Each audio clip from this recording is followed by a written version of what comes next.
ನೋಡಿ ಈಗ ಆರಂಭದಿಂದ ಹಿಡಿದು ಇಲ್ಲಿವರೆಗೂ, ಯಾಕಂತಂದರೆ ಈಗ ಇನ್ಫ್ಯಾಕ್ಟ್ ಈಗ ಹೈಕೋರ್ಟ್ ವಕೀಲರು ಅದೇ ವಿಚಾರ ಹೇಳ್ತಾ ಇದ್ರು. ಈಗ ನೆಕ್ಸ್ಟು ಸಾಕ್ಷಿ ವಿಚಾರಣೆ ಆಗುತ್ತೆ. ಈಗ ಯಾವಾಗ ಜಡ್ಜ್ ಈ ವಿಚಾರ ಎಲ್ಲ ಹೇಳಿದ್ದಾರೆ ಅದನ್ನು ಅವರು ಒಪ್ಪಿಲ್ಲ ಅಂದರೆ, ನಾನು ಹೇಳ್ತಾ ಇದ್ನಲ್ಲ, ಈಗ ಸಹಜವಾಗಿ ಅವ್ರು ಒಪ್ಪಲಿಲ್ಲ ಅಂತ ಅಂದರೆ ಈಗ ಅವ್ರು ಒಪ್ಪಿಸುವಂಥ ಕೆಲಸ ಆಗೋದು ಹೇಗೆ? ಇಷ್ಟು ದಿವಸ ನಡೆದಿರುವಂಥ ತನಿಖೆಯಲ್ಲಿ ಏನೆಲ್ಲ ಎವಿಡೆನ್ಸ್ಗಳು ಸಿಕ್ಕಿದೆ, ಅದು whether it is technical evidence ಆಗಿರ್ಬೋದು, CCTV ಫುಟೇಜ್ ಆಗಿರ್ಬೋದು, ಮತ್ತೊಂದಾಗಿರ್ಬೋದು, ಅವ್ರು ಫೋನ್ ಮಾಡಿದ್ದಕ್ಕೆ ಕಾಲ್ ಡೀಟೇಲ್ಸ್ ಆಗಿರ್ಬೋದು, ಎಲ್ಲ ರೀತಿಯಾದಂಥ ಸಾಕ್ಷಿಗಳನ್ನು ಕೂಡ ಅವರಿಗೆ ತೋರಿಸಿ, ನೋಡಿ ಇದರ ಆಧಾರದ ಮೇಲೆ ನಿಮಗೆ ಈ ಥರದ ಒಂದು ಕೇಸ್ ಹಾಕಿದ್ದೀವಿ, ಈ ಥರದೊಂದು ಸೆಕ್ಷನನ್ನು ಹಾಕಿದ್ದೀವಿ ಅಂತೇಳಿ ಅವರಿಗೆ ಮನವರಿಕೆ ಮಾಡಿಕೊಡುವಂಥ ಕೆಲಸವನ್ನು ಈ ಸಾಕ್ಷಿ ವಿಚಾರಣೆಯ ಸಂದರ್ಭದಲ್ಲಿ ಮಾಡಲಾಗುತ್ತೆ. ಅದು ನವೆಂಬರ್ 10ನೇ ತಾರೀಕು ನಿಗದಿಯಾಗಿರೋದು. ಈಗ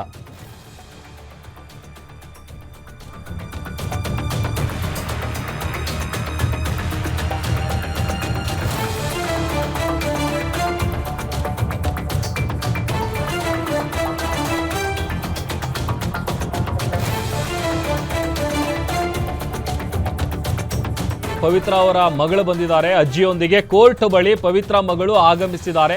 ಕೋರ್ಟ್ ಹಾಲ್ಗೆ ಪವಿತ್ರ ಅವರ ತಾಯಿಗೆ ಎಂಟ್ರಿ ಕೊಟ್ಟಿಲ್ಲ. 57ನೇ ಸೆಷನ್ಸ್ ಕೋರ್ಟ್ ಬಳಿಯೇ ವೆಯ್ಟ್ ಮಾಡ್ತಾ ಇದ್ದಾರೆ. ಪವಿತ್ರ ಅವರ ತಾಯಿ ಮತ್ತೆ ಮಗಳು ತಾಯಿಯನ್ನು ನೋಡೋದಕ್ಕೆ ಕೋರ್ಟ್ ಬಳಿ ಬಂದಿದ್ದಾರೆ. ಬಟ್ ಅವ್ರಿಗೆ ಒಳಗೆ ಹೋಗೋದಕ್ಕೆ ಅವಕಾಶ ಇಲ್ಲ, ಒಳಗೆ ಬಿಟ್ಟಿಲ್ಲ. ಹಾಗಾಗಿ ಅಲ್ಲೇ ಕಾಯ್ತಾ ಇದ್ದಾರೆ.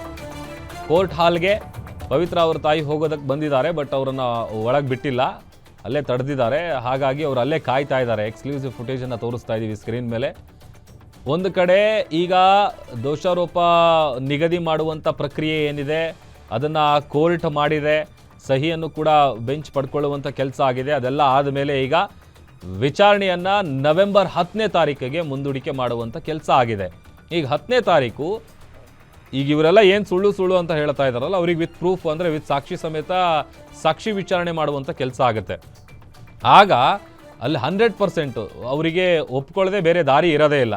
ಯಾಕಂತಂದರೆ ಈಗ 17 ಮಂದಿ ಆರೋಪಿಗಳು ಏನಿದ್ದಾರೆ ಅದರಲ್ಲಿ ಪ್ರಮುಖವಾಗಿ A1 ಪವಿತ್ರ, A2 ದರ್ಶನ್ ಅವರು, ಅದಾದಮೇಲೆ A3 ಪವನ್, ಹೀಗೆ A17ವರೆಗೂ ಯಾರ್ಯಾರು ಆರೋಪಿಗಳಿದ್ದಾರೆ ಅಷ್ಟು ಜನರಿಗೂ ಇಲ್ಲಿ ಎಲ್ರದ್ದು 17 ಜನರದ್ದು ಕೂಡ ಒಂದೊಂದು ರೀತಿಯಾದಂಥ ಕೆಲಸ ಆಗಿತ್ತು. ಒಬ್ಬ ಫೋನ್ ಮೂಲಕ ಮಾತನಾಡಿದ್ದ, ಮೆಸೇಜ್ ಮಾಡಿದ್ದ, ಆತನ ಅಡ್ರೆಸ್ ಪಡ್ಕೊಂಡಿದ್ದ. ಅದಾದಮೇಲೆ ಅಲ್ಲಿ ಚಿತ್ರದುರ್ಗದಲ್ಲಿ ಹೋಗಿ ರೇಣುಕಾ ಸ್ವಾಮಿ ಎಲ್ಲಿ ಓಡಾಡ್ತಾ ಇದ್ದಾನೆ, ಆತನಿಗೆ ಸಂಬಂಧಪಟ್ಟಂಥ ಫೋಟೋಗಳು ತಕ್ಕೊಂಡು ಆತ ಎಲ್ಲಿ ಕೆಲಸ ಮಾಡ್ತಾ ಇದ್ದಾನೆ, ಈ ಡೀಟೇಲ್ಸ್ ಎಲ್ಲ ಕಲೆಕ್ಟ್ ಮಾಡ್ಕೊಂಡು ಇಲ್ಲಿಗೆ ಕಳಿಸ್ತಾ ಇದ್ದಿದ್ದು, ವಾಟ್ಸಪ್ ಮೂಲಕ ಅವ್ರಿಗೆ ಫೋಟೋ ಕಳಿಸ್ತಾ ಇದ್ದಿದ್ದು, ಲೊಕೇಶನ್ ಕಳಿಸ್ತಾ ಇದ್ದಿದ್ದು, ಈ ಥರ ಒಬ್ಬರು ಮಾಡಿದ್ರೆ.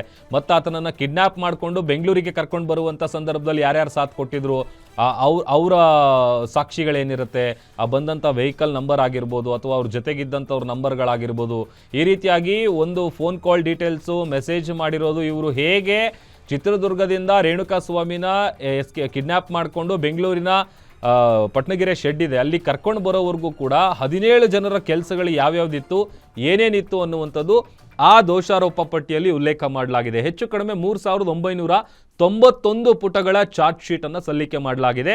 ಆ ಚಾರ್ಜ್ ಶೀಟ್ನ ಅನ್ವಯ ಈಗ ದೋಷಾರೋಪ ನಿಗದಿಯನ್ನು ಕೋರ್ಟ್ ಮಾಡಿದೆ.